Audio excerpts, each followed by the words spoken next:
అన్న ఇప్పుడు parliament election జరుగుతున్నాయి కదా, ఈ పార్లమెంట్ ఎలక్షన్ మా మల్కాజ్గిరి నుంచి ఎవరు గెలుస్తారు అనుకుంటున్నాం? ఈటల రాజేంద్ర బీజేపీ. ఎందుకు? ఎందుకంటే పార్టీ మీద నమ్మకం బీజేపీ మీద. ఎందుకంటే వాళ్ళు చేతల మనుషులు, మాటల మనుషులు కాదు. 370 ఎరాడికేట్ చేస్తామన్నారు, చేశారు. రామ మందిరం 370 ఆర్టికల్ కాశ్మీర్లో తీస్తామన్నారు, తీశారు. రామ మందిరం అన్నారు, రామ మందిరం కట్టారు. వాళ్ళు అది కూడా ఫ్రీ పీస్ ఇవ్వట్లేదు. మీరు ఒకసారి అబ్జర్వ్ చేయండి, ఏ స్టేట్లోనైనా. ఇప్పుడు జగన్ ఏపీలో ఉండొచ్చు, ఆయన పెన్షన్ ఇస్తానంటారు, విద్యాదీవెన అంటారు, సంక్షేమానికి ఎక్కువ. కానీ బీజేపీ ఎప్పుడు అలా కాదు, సంక్షేమానికి తక్కువ, అభివృద్ధికి ఎక్కువ. అందుకు బీజేపీ గెలవాలనుకుంటున్నాను. సో ఈటల రాజేంద్ర గారికి సపోర్ట్. సో మోదీ గారు ఎక్కువగా దేశాన్ని అభివృద్ధి చేయకుండా గుజరాత్ని అభివృద్ధి చేస్తున్నా అంటున్నారు, దానికి ఏమంటారు? దేశాన్ని కాకుండా గుజరాత్ అంటున్నారు. ఓకే, ఈ మాట నేను చాలామంది దగ్గర విన్నాను. ఓకే, బట్ ఆలోచించండి. దేశాన్ని కాకుండా గుజరాత్ అన్నారు. ఇది ఒక విధంగా చెప్పాలంటే నెగిటివ్ ప్రచారం కింద మనం తీసుకోవచ్చు. ప్రతిదీ ఇప్పుడు ప్రతి వాళ్ళు కామెంట్ చేస్తారు, దాన్ని మనము ఆలోచించి తీసుకోవాలి. సీఎం ఒకటి, ఆయన సీఎం ఉన్నప్పటి నుంచే గుజరాత్ ఎంతో డెవలప్ చేశారు. దానికి తోడు మన దేశంలో ఒక స్టేట్ అభివృద్ధి చెందుతుంది, దానికి మనం సంతోషించాలి. ఇంకా ఏమన్నా అంటే మన ఇప్పుడు 2 ఇళ్ళు ఉన్నాయి బ్రో, పక్కింటి అభివృద్ధి చెందుతున్నారని చెప్పి మనం సంతోషిస్తామా? మనం కుళ్ళుకుంటామా?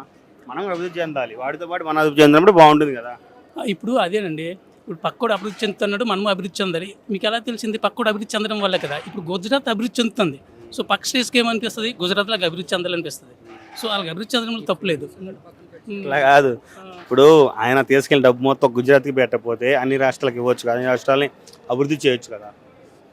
ఇప్పుడు ఆయన మొత్తాన్ని అంటే ఎగ్జాక్ట్గా నేను స్టాటిస్టిక్స్తో చెప్పలేను, కానీ మొత్తాన్ని గుజరాత్కి పెట్టట్లేదు. మేబీ షేర్ ఇవ్వచ్చు, అడుగుతున్నారుగా. ఇప్పుడు కర్ణాటకకి ఇచ్చారు ఫ్రీ.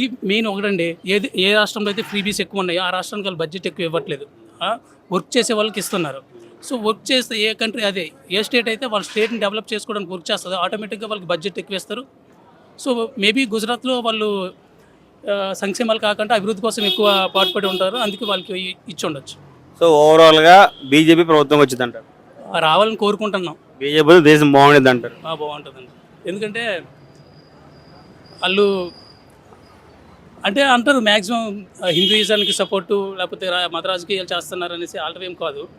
మీరు చూడండి ఒకసారి ఉత్తరప్రదేశ్ అదే ఉత్తరప్రదేశ్లో ముస్లిమ్స్ ఎక్కువ ఉంటారు, కానీ యోగి ఆదిత్యనాథ్ ఎక్కడ ఒకప్పుడు రౌడీయిజానికి రౌడీలు గట ఎక్కువ ఉత్తరప్రదేశ్లో ఉండేది, ఇప్పుడు అలాంటిది కూడా నార్మల్ అయ్యింది అక్కడ. సో మన ఇది మత రాజకీయాలు ఇవన్నీ తేకుండా అభివృద్ధిని చూసుకుంటూ వెళ్ళిపోవాలి. నా పార్లమెంట్ ఎలక్షన్ జరుగుతున్నాయి, మన మల్కాజ్గిరిలో ఏ పార్టీ వస్తే బాగుంటుంది, ఏ అభ్యర్థి? BJP bro. ఈటల రాజేందర్. ఎందుకు? ఈటల రాజేందర్ అని కాదు బ్రో, మోడీజీ అంతే. మోడీజీ ముఖం చూసి సో మోడీ కోసం బీజేపీ రావాలంటారు ఇక్కడ అంతే. ఆ ప్లేస్లో ఈటల రాజేందర్ అని నన్ను ఎవరు నిలబడ్డా కానీ ఓటేషన్ మాత్రం బీజేపీకి. అంటే మీరు ఒకటి అబ్జర్వ్ చేయండి, మనకి హైదరాబాద్ స్టేడియం మొత్తం బీఆర్ఎస్ వచ్చింది ఎమ్మెల్యేలు, ఇంకోటి మన ప్రభుత్వం వచ్చి కాంగ్రెస్ వచ్చింది. సో ఈ రెండు కాదని బీజేపీకి ఎలా ఓటేస్తారు అనుకుంటున్నారు జనం? నాకు స్టేట్ వైజ్గా చూస్తలేదన్న, సెంట్రల్ వైజ్గా చూస్తలేదు.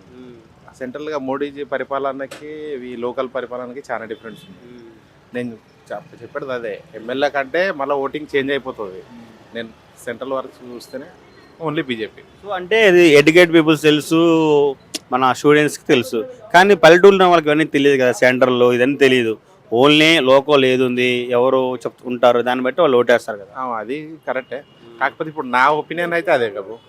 ఇప్పుడు నా పర్సనల్ అయితే అది, నేనైతే పోయి వాళ్ళతో పరిశీలన చేయలేను, నేను ఊర్లో పోయి అడగలేను కదా. ఓకే, సెంటర్లో వన్ సైడ్ బీజేపీ. ఎందుకు? మోడీజీ అంతే అన్న, ఆయన పరిపాలన, ఆయన వచ్చిన తర్వాత మన ఇండియా ఏ లెవెల్ నుంచి ఏ లెవెల్కి పోయింది అంతే. అంటే ఆయన ఎలాంటి అభివృద్ధి చేయలేదు, అభివృద్ధి మొత్తం ఒక గుజరాత్నే చేశారు అంటున్నారు. అది వాళ్ళు చెప్పే విధానం బ్రో. మన ఇండియా ఆర్థిక వ్యవస్థ అప్పటికి ఇప్పటికి చాలా డిఫరెంట్ అయింది. మీరే అంటే ఇక వాళ్ళు చెప్పేవాళ్ళు చెప్తారు, కానీ అబ్జర్వ్ చేస్తే తెలుస్తుంది వాళ్ళకైనా. బీజేపీ వచ్చిందండి వన్ సైడ్ 100%. అంటే 10 సంవత్సరాలు పరిపాలించింది కదా, సో జనాల్లో మైండ్ చేంజ్ అయి ఉండొచ్చు కదా. ఈ 10 సంవత్సరాలు ఒకరికి ఇచ్చాము, ఇప్పుడు వేరే వాళ్ళకి ఇద్దాం అనుకుని ఉండొచ్చు కదా. నా ఒపీనియన్ అయితే అలా అయితే ఏం లేదన్న.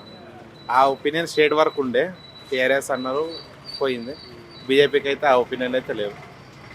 ఓవరాల్ బీజేపీ వస్తుందంట 100%.